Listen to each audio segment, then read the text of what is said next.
You're listening to Combat Radio with Ethan Dettenmeyer, right here on LA Talk Radio.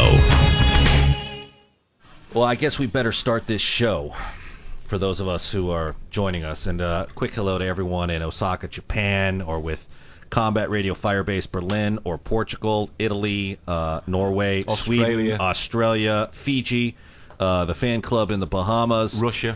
Russia, right? I think it's Moscow. I can't even read what they write about us on that page, but they appear to be fans. One of these days I'll have it translated. But also everyone in Rio de Janeiro, Argentina, and South Africa who's been following the show. We're always rather amazed that you do, but thank you. And to get things started, I guess I better introduce my sidekick, the intrepid Mark Ryan, who you know is the big robot Bumblebee in Transformers 1, Hello, 2, and 3. chaps out there across the combat.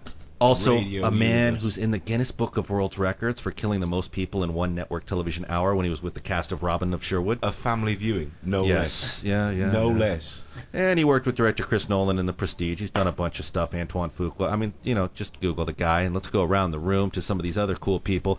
Here's something new for you. Actually, let me just preface. It's a 2-hour show today. Coming in later are some of the members of, Blondie, the Romantics. James Stevenson has been in 72% of the world's bands, including The Alarm, The Cult, etc., etc. Manager Derek Mackey, other people. But actually, here's a guy that's with us for the first time. I don't know what his problem is. Maybe he's got something against us, or he's holding something against us.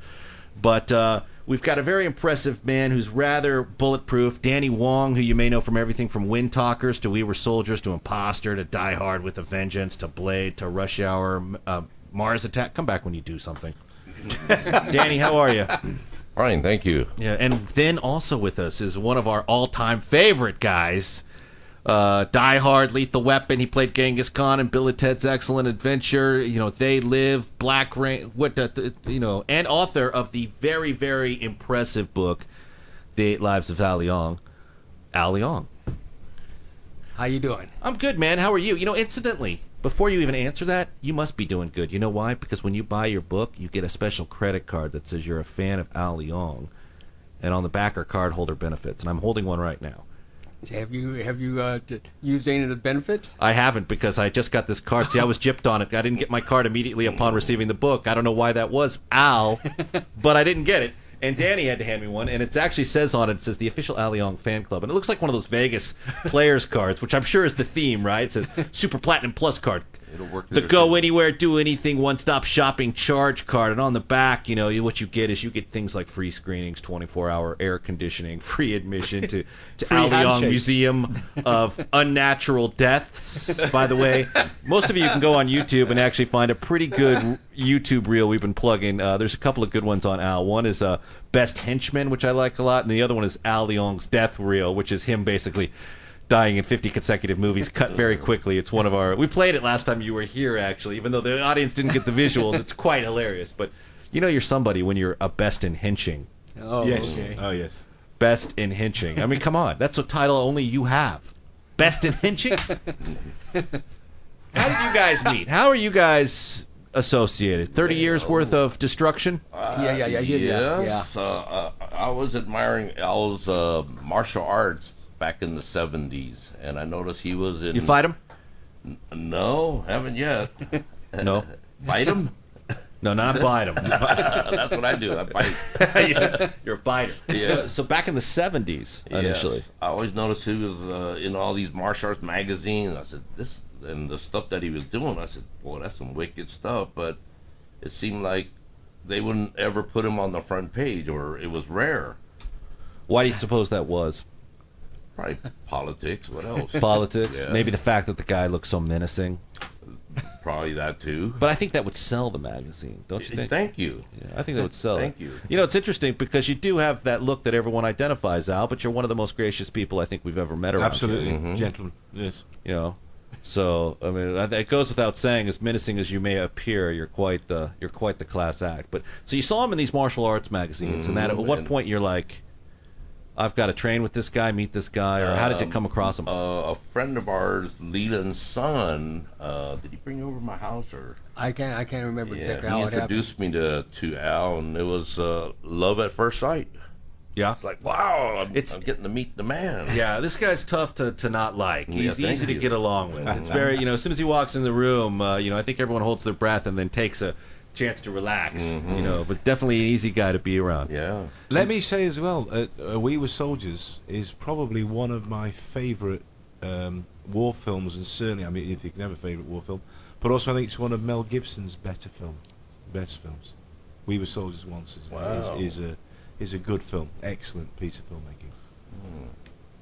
What do you think? I mean, how did you guys? Well, you in the green room, Al, you were telling us that you guys got together through the business. That you got Al into the business. Is that true, or? Yeah, he helped me out. Yeah, I wouldn't say I got him in the business, because he would have. He would have been in it. Wait, what kind of business you talking about? Monkey business or? Of course. Oh, Is there any other kind? They saw me raiding the fridge for the iced tea. I am drinking iced tea. Let it be known. In a fantastic pink can with cartoon characters on I've it. never seen this before. Have you seen anything like this before? It's toxic waste, buddy. It's peace tea, lemona,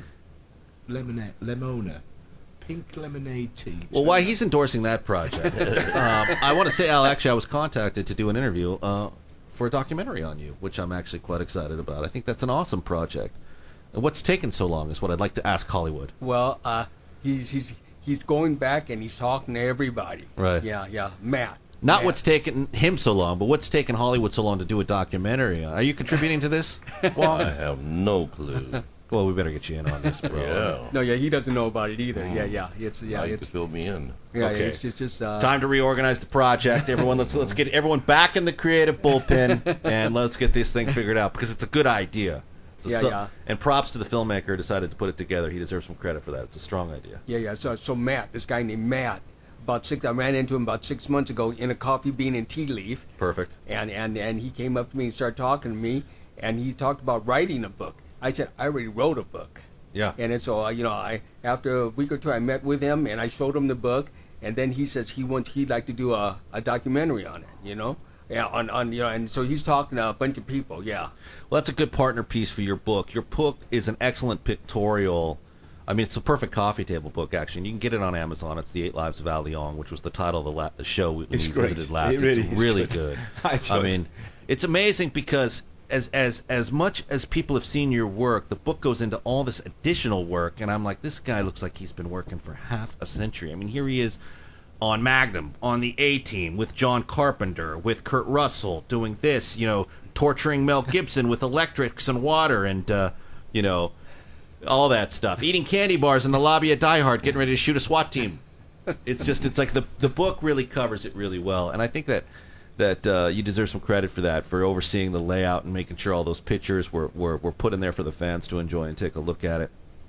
So props to you, buddy. It's a good insight into your career. Thank you. Yeah, Tammy Chan is the person that took the book and looked it over and made sure I didn't have any mistakes in it, which I had plenty. Yeah. She looked it over and she goes, let's change this, let's change that, and so she helped me do a lot of changes in the book. Yeah, well, I have dyslexia, so I have to look at a text message 4 times before I can send it.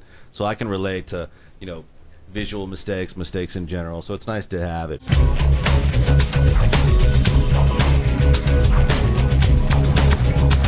You're listening to Combat Radio with Ethan Dettenmeyer, right here on LA Talk Radio.